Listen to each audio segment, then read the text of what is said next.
దేవునికి స్తోత్రం. హల్లెలూయా. ప్రార్థన చేసుకుని వాక్యాన్ని మనం ధ్యానం చేసుకుందాం. మహాపరిశుద్ధుడా నీకు వందనాలు, స్తోత్రార్హుడా నీకు వందనాలు.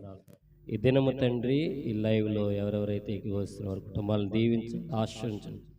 నిత్యమైన సంకల్పంతో నడిపించి నీ ద్వారా నీకు మేలు పొందుకోవడానికి కృప చూపించమని వాక్యమును ప్రభు మేము ధ్యానిస్తున్నాం. నీ ఆత్మ ఫలముతో ఆత్మాభిషేకంతో నన్ను మమ్మల్ని నింపి నడిపించమని యేసు శక్తి వెళ్ళిన నడుచున్నాను పర్లోక మందున మా కన్న తండ్రి, ఆమేన్.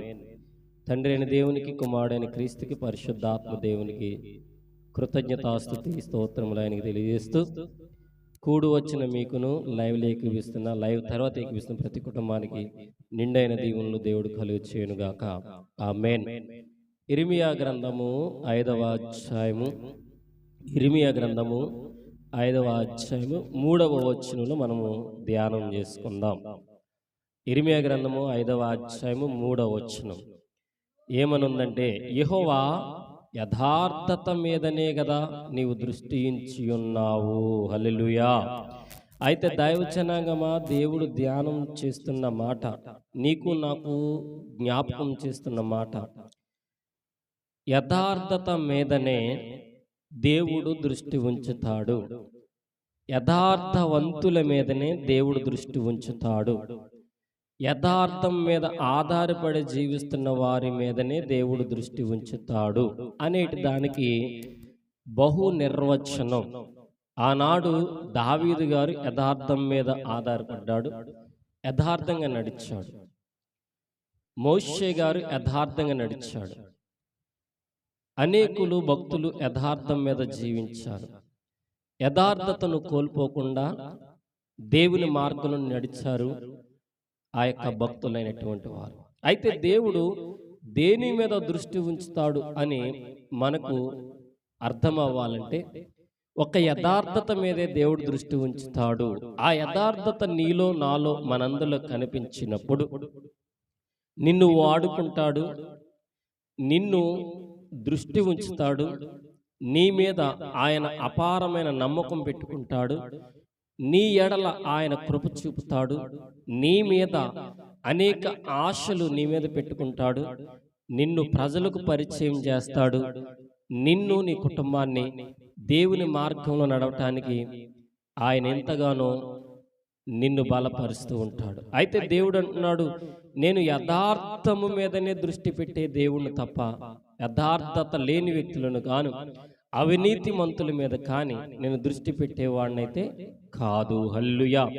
యథార్థవంతుల మీద దేవుడు దృష్టి పెడతాడు, యథార్థవంతులను ఎన్నుకుంటాడు, యథార్థవంతుల ద్వారా బలమైన కార్యాలు చేస్తాడు, యథార్థవంతుల ఎడల కృప చూపుతాడు, యథార్థవంతుల మీద బలమైన ఆలోచన ఆయన కలిగి ఉంటాడు.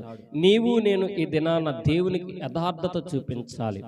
దేవుడి దృష్టి నీ మీదకి రావాలంటే యథార్థత ఆయనకి నువ్వు కనపరచాలా. మనుషులకు నువ్వు యథార్థత చూపించినా చూపించకపోయినా దానివల్ల ఉపయోగం లేదు. కానీ దేవుడి మీద, దేవుడి మీద ఉద్దేశం మీద నువ్వు యథార్థత చూపిస్తే నిన్ను ఖచ్చితంగా దేవుడు బాగు చేస్తాడు, నీ కుటుంబాన్ని బలపరుస్తాడు, నీ జీవితాన్ని బలపరుస్తాడు, నీ ఆశలను చిగురింప చేస్తాడు, నీ ఆశలను నెరవేరుస్తాడు, నీ వైపు ఆయన తొంగి చూస్తాడు. యథార్థవంతుడుగా ఉన్న నిన్ను ఒకానొక దినాన ప్రజలందరి మధ్యన, ప్రజలందరి పక్షాన నిన్ను నాయకుడిగా చేస్తాడు. హల్లెలూయా. నువ్వు యథార్థత అనేది మనుషులు ఎదుట చూపించనక్కర్లే. మనుషులు ఎదుట నువ్వు యథార్థత చూపించిన దానివల్ల ఉపయోగం లేదు. కానీ దేవుని ఎడల యథార్థత చూపిస్తే ఏదో ఒక రోజున నీకు మంచి ప్రతిఫలం అనేది దేవుడు చూపిస్తాడు. అయితే దైవజనాంగమా, దేవుడు నీకు నాకు ఇస్తున్న మాట, నీకు నాకు తెలియచేస్తున్న మాట ఏంటో తెలుసా? నా దృష్టి యథార్థవంతుల మీద ఉంటుంది, నా కను దృష్టి యథార్థవంతుల మీద ఉంచుతాను, నా ఆలోచన యథార్థవంతుల మీద పెడతాను అన్నప్పుడు నీవు కూడా యథార్థముగా నడవటానికి ప్రయత్నం చేయి. యథార్థంగా నడిచినప్పుడు నిన్ను, నీ కుటుంబాన్ని సత్యవంత మార్గంలో నడిపిస్తాడు. నిన్ను, నీ కుటుంబాన్ని ఒక ఉన్నతమైన కృపతో నింపుతాడు. నిన్ను, నీ కుటుంబాన్ని ఒక బహుళార్థకమైన ఉద్దేశంలో జీవింప చేస్తాడు. దైవజనాగమా, అందును బట్టి దేవుడు నీకు నాకు ఇస్తున్న మాట, నీ యథార్థతను బట్టే నేను నీ మీద దృష్టి ఉంచుతాను. హల్లెలూయా. కొన్ని సందర్భాల్లో యథార్థతను కోల్పోయేవారు చాలా మంది ఉన్నారు. యథార్థతను కోల్పోతారు, మరలా తిరిగి దేవుడి ఎదుటికి వచ్చి దయతో క్షమించి అంటారు. ఆయనను క్షమించు అన్న మాటను ఆయన క్షమించి ఆ యొక్క ఉద్దేశం క్షమించి నీ యథార్థత కోసం చూస్తూ ఉంటాడు. అయితే నువ్వు యథార్థతలో నుంచి నువ్వు బయటకు రాకూడదు, యథార్థంగా జీవించాలి. దావీదు గారు యథార్థపరుడుగా ఉన్నాడు, దానియేలు యథార్థపరుడుగా ఉన్నాడు, మోషే యథార్థవంతుడుగా ఉన్నాడు.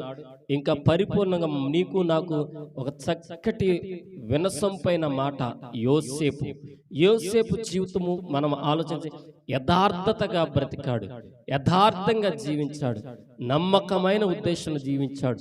అందుకే దేవుని దృష్టి యోసేపు మీదకి వెళ్ళింది, అందుకే దేవుని దృష్టి దావీదు మీదకి వెళ్ళింది, అందుకే దేవుని దృష్టి మోషే మీదకి వెళ్ళింది, అందుకే దేవుని దృష్టి నోవాహు మీదకి వెళ్ళింది, అందుకే దేవుని దృష్టి అబ్రహాం మీదకి వెళ్ళింది, అందుకే దేవుని దృష్టి దానియేలు మీదకి వెళ్ళింది, అందుకే దేవుని దృష్టి నీకన్నా ముందు నాకన్నా ముందు యథార్థముగా నడిచిన భక్తులందరి మీదకి వెళ్ళింది. మరి ఈనాడు నీవు నేను కూడా యథార్థముగా ఉంటే దేవుని దృష్టి మీదకు వస్తుంది. నీవు నేను యథార్థంగా జీవిస్తే దేవుని దృష్టి నీ మీదకి వస్తుంది. నీవు నేను యథార్థంగా జీవిస్తే దేవుని యొక్క దృష్టి నీ మీదకి నా మీదకి వస్తుంది. నీవు నేను దేవునిలో బలపడాలని, నీవు నేను దేవునిలో స్థిరపడాలని, నీవు నేను దేవుని మీద ఆధారపడాలని దేవుడు కోరుకుంటున్నాడు. దైవజనాంగమా, యథార్థత దేవునికి ఇష్టమైన మార్గం. ఆ మార్గంలో ఉన్న వారి మీద దేవుని దృష్టి ఎల్లకాలము ఉంటుంది. మరి నా వ్యక్తిగత జీవితాలు యథార్థంగా జీవించాలి.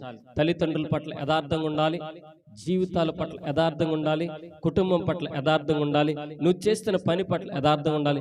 ప్రతి మార్గంలో నువ్వు యథార్థత చూపిస్తుంటే దేవుని దృష్టి నీ మీదకి వస్తుంది. హల్లెలూయా. దేవుని దృష్టి నీ మీదకి రావాలంటే మొదట నువ్వు యథార్థంగా జీవించాలి.